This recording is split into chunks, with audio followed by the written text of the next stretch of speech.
তিলোত্তমা মহানগরীর বুক ছেড়ে পেশার খাতিরে আজ বহুদূরে পাড়ি দিতে হচ্ছে তরুণ ডাক্তার নীল ওরফে নীলাদ্রি বসুকে। ডাক্তার হবার সুবাদে ওকে শপথ নিতে হয়েছিল আমৃত্যু রোগীর সেবা করবে। মুর্শিদাবাদ জেলার গ্রামীণ হসপিটালে নীলের কাজ পড়েছে। আর আজ আকাশের ভাবগতিকও যেন নীলের মনের মতোই চঞ্চল পাড়া। বর্ষার ঘন মেঘের ঘনঘটায় দিনের বেলাতেই যেন রাতের অন্ধকার নেমে এসেছে। শহর ছেড়ে ওদের পাড়ি দিতে গাড়ি অনেকক্ষণ হলো গ্রামের মেঠো পথ ধরেছে। ব্যাকসিটে বসে একমনে বাইরের দিকে তাকিয়েছিল নীল। হঠাৎ ঝাঁকুনিতে ওর আগোছালো এলোমেলো ভাবনায় যেন ছেদ পড়ে। বাড়ির ড্রাইভার রতনদা ওকে বলে, নীল দাদাবাবু, গাড়ি আর এগোবে না বলে মনে হচ্ছে। সামনে রাস্তা কাটা, খুব বাজে অবস্থা। পায়ে হেঁটে যাওয়া ছাড়া আমাদের আর কোনো উপায় দেখছি না। বর্ষা আর ঝোড়ো হাওয়ায় রাস্তার মধ্যে গাছের ডাল ভেঙে পড়ে রয়েছে। অগত্যা বৃষ্টি মাথায় রাস্তায় নেমে পড়ে ওরা দুজনে। একটু এগোবার পর উল্টো দিক থেকে একটা ভ্যান আসতে দেখে নীল ভ্যানওয়ালাকে জিজ্ঞাসা করে, এখান থেকে হসপিটাল আর কত দূর কাকু? জবাবে ভ্যানওয়ালাটি জানান, তারও মিনিট 15 তো হবেই। তা আপনাদের কোথা থেকে আসা হচ্ছে শুনি এই বৃষ্টি মাথায় নিয়ে? দেখে তো মনে হচ্ছে শহরের লোক। নীল উত্তর দেয়, হ্যাঁ ঠিক ধরেছেন, আমি কলকাতা থেকে আসছি। গ্রামীণ হসপিটালের নতুন ডাক্তার হিসেবে নিযুক্ত হয়েছি, সেই হেতু আসা। ও তাই বলুন, এ গায়ে নতুন আগমন।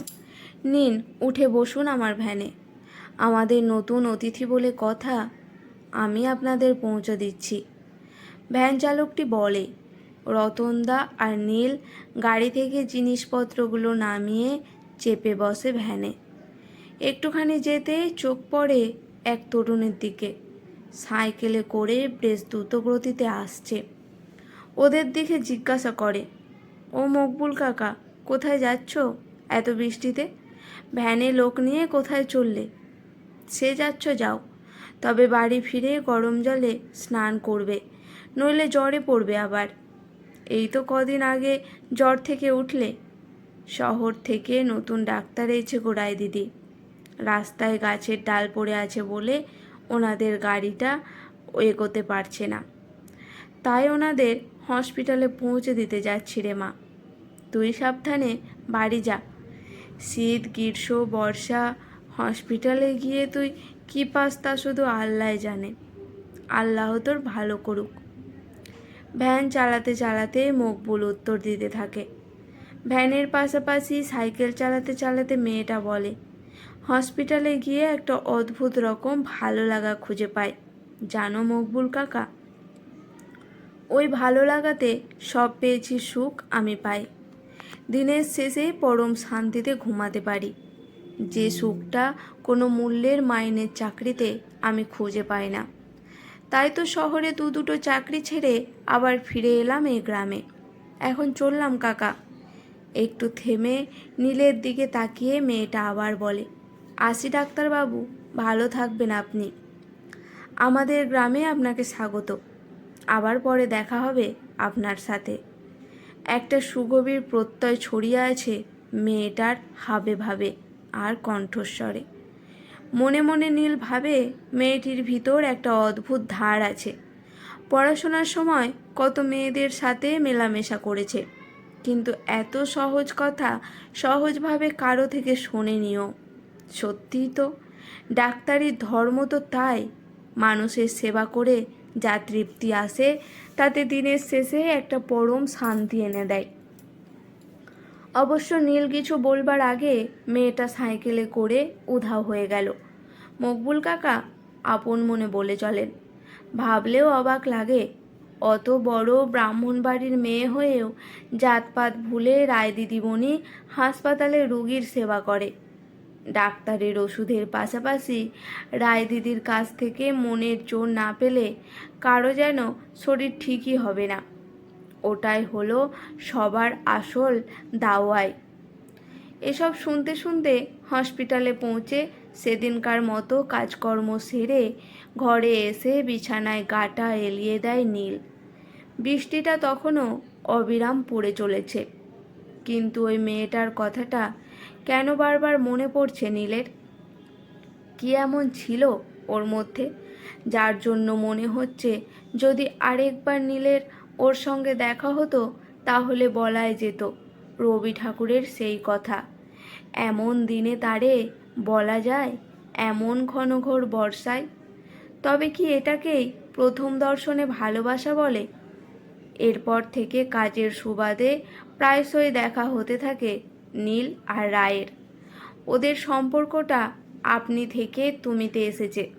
কখনো রক্তদান শিবির, কখনো বা বিনামূল্যে স্বাস্থ্য পরীক্ষা শিবিরে রায়ের উপস্থিতি। সকলের প্রতি ভালোবাসা মনে ভীষণভাবে দাগ কাটত নীলের। রায়ের সম্পর্কে অনেক কথা শুনেছিল ও গ্রামের ওর কাছ থেকে। রোগীদের দেখাশোনা করা, খেয়াল রাখা রায়ের শখ। রায়েদের মতো রক্ষণশীল পরিবারে ওই একমাত্র অন্যরকম, এক প্রকার দৈত্যকুলে প্রহ্লাদের মতো বলা চলে। ওর বাপ ঠাকুরদা ওকে অনেক বারণ করেও হসপিটালে আসা থেকে আটকে রাখতে পারেনি। নীল শুনেছে রায়ের গোড়া ঠাকুরদা নাকি তার সঙ্গে বলে বেড়ান, রায় কদিনই বা এমন সেবা ধর্ম করতে পারবে গ্রামের হাসপাতালে? ওকে বিয়ে দিয়ে শ্বশুরবাড়ি পাঠিয়ে দিলে তখন রুগী সেবা ছেড়ে স্বামী সেবা করবে। মেয়েদের মন দিয়ে ঘর সংসার করাই উচিত। মনে মনে রায়কে ভালোবাসলেও মনের কথা মনেই থাকে যাচ্ছিল নীলের। বলে দিলে যদি বন্ধুত্বটুকুও আর না থাকে, সে অজানা আশঙ্কায়।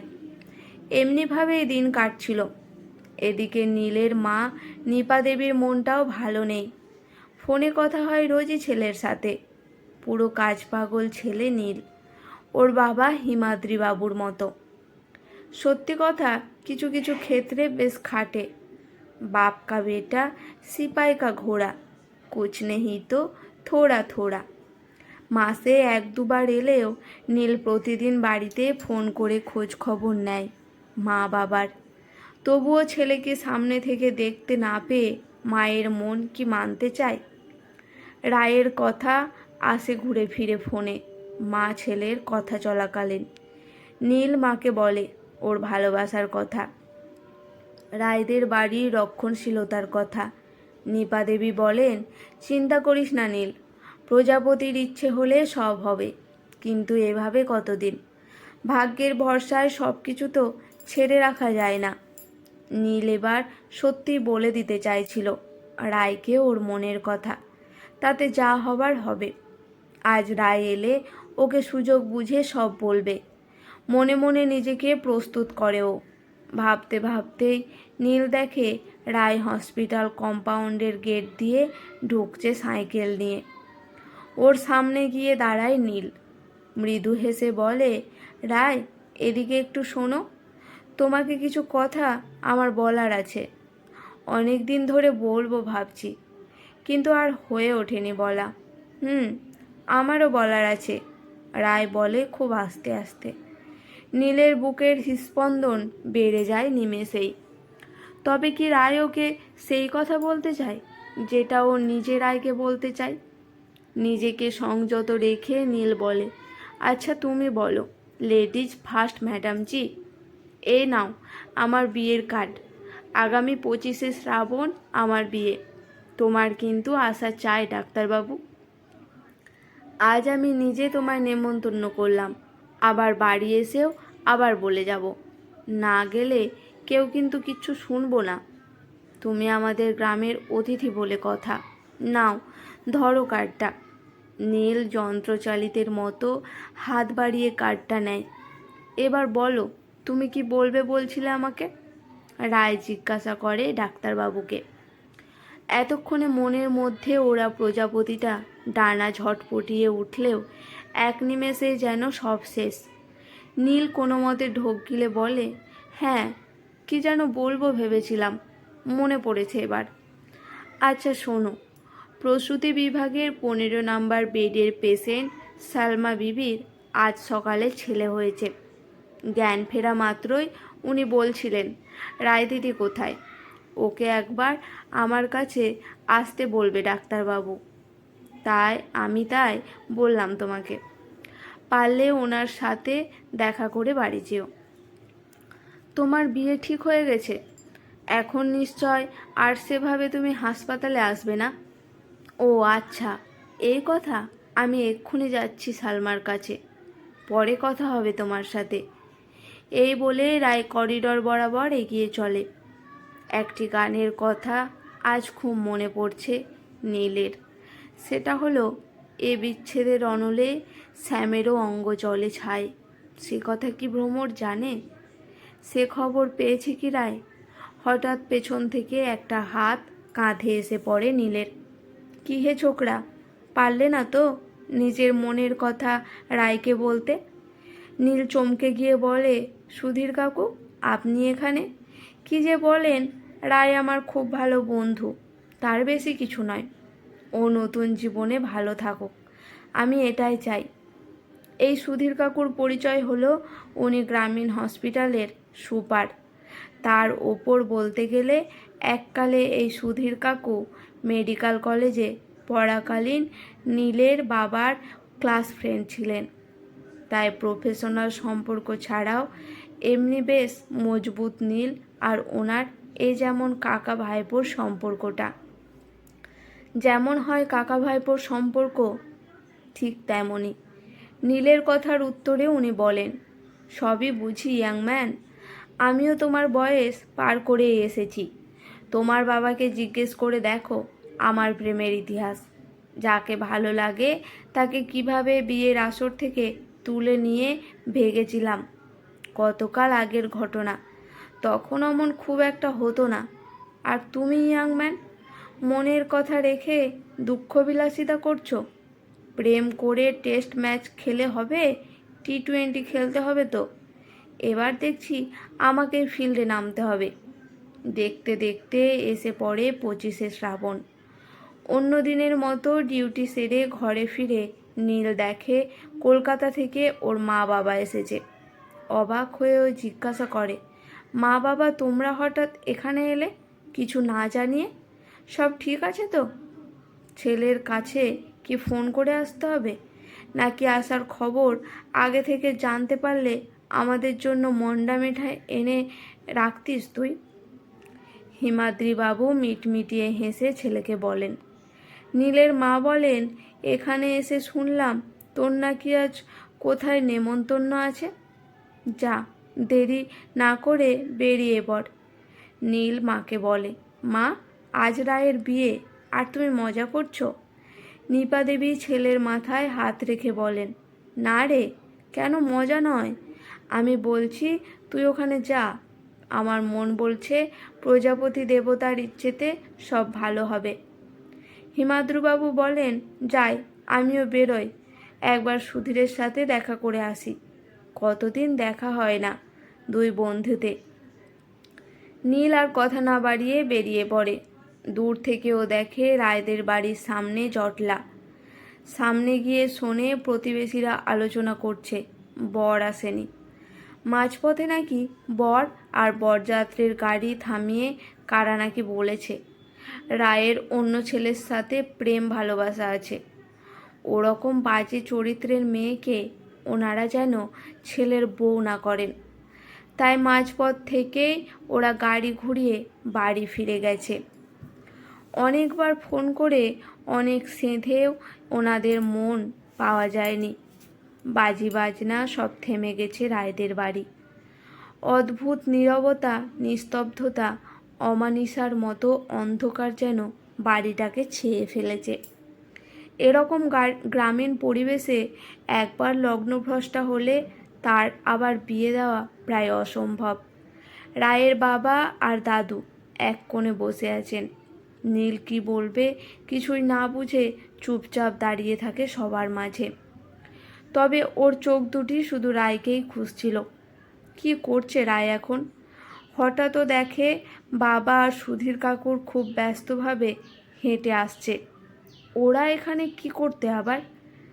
হাসপাতালের সুপার হিসেবে সুধীর কাকু বেশ না হয় নিমন্ত্রিত, নীলের বাবা কেন ওর সাথে আসতে গেল?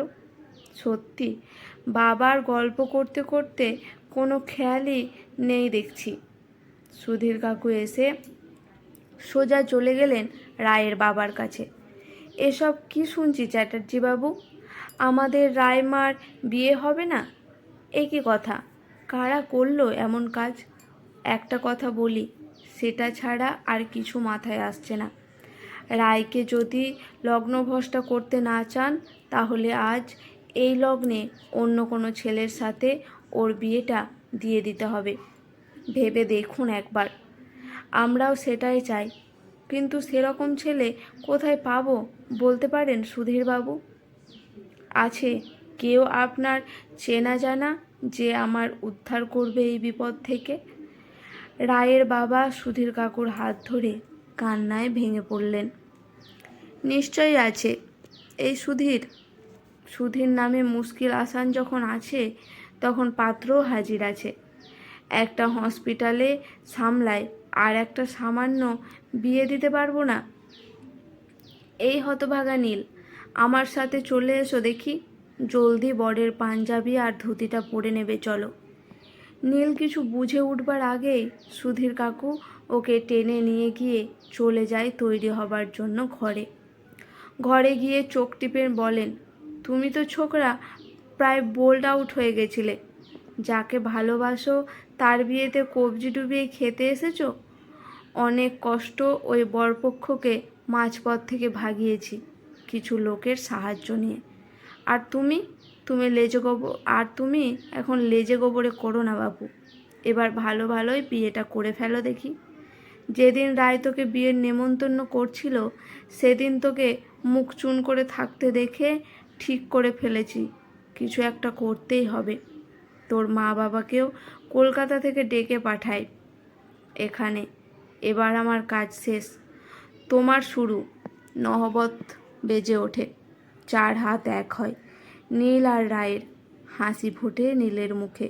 সত্যি প্রজাপতি দেবতা ওরফে সুধীর কাকু আছে বলেই ওরা দুজনে চিরজীবনের মতো ভালোবাসার অমোঘ বন্ধনে আবদ্ধ হলো। বিবাহবাসর ঘরে নীল আর রায় দুজন মিলে গান ধরে, নয় নয় এ মধুর খেলা, তোমায় আমায় এমনি করে কাটবে সারা বেলা। আজকের গল্পটি এখানেই সমাপ্ত। গল্পটি কেমন লাগলো অবশ্যই কমেন্ট করে জানাবেন। যদি ভালো লেগে থাকে একটি লাইক করে চ্যানেলটি সাবস্ক্রাইব করে আমার পাশে থাকবেন।